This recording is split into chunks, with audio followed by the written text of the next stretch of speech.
Listen to what the Prophet ﷺ said is the greatest threat to a person's iman. So the Prophet ﷺ says in this hadith that's narrated in At-Tirmidhi, he says, مَا ذِئْبَانِ جَائِعَانِ أُرْسِلَا فِي غَنَمٍ بِأَفْسَدَ لَهَا مِنْ حِرْصِ الْمَرْءِ عَلَى الْمَالِ وَالشَّرَفِ لِدِينِهِ. He said, sallallahu alaihi wasallam, that there is nothing more dangerous to a person's faith like two wolves that are let free amongst a flock of sheep. Imagine what the Prophet ﷺ is saying. Imagine two wolves that go into a flock of sheep.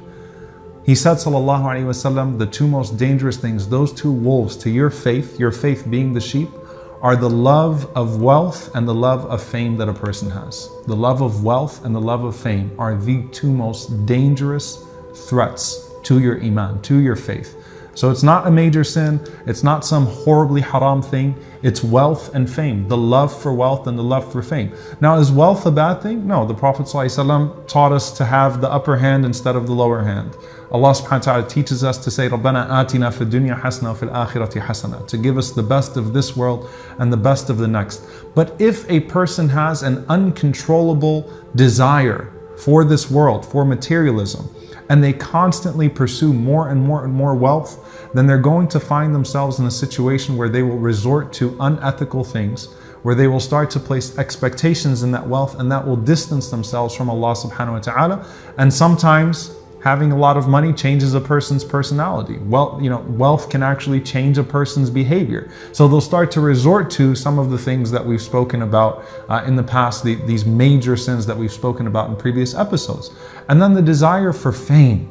If I want to be famous and it's all about the fame, then a person starts to resort to unethical behavior to get that fame. Or when a person gets that fame, once again they change and they find it very easy to resort to some of the major sins that have been described. So what's the solution? Number one, the uncontrollable desire for wealth. The Prophet ﷺ gave us a few things to deal with materialism.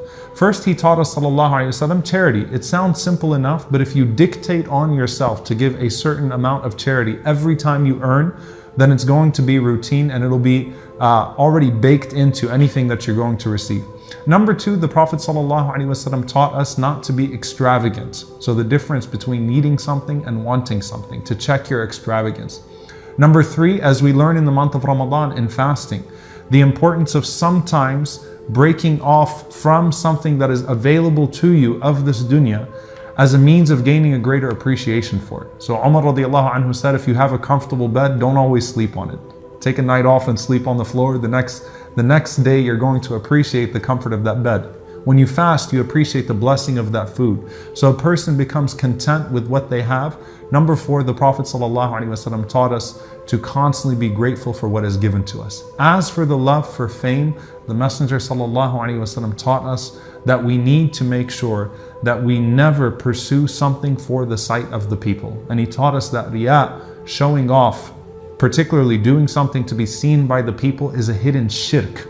It's actually a hidden form of polytheism, because you turn those people into gods by acting in accordance with their sight.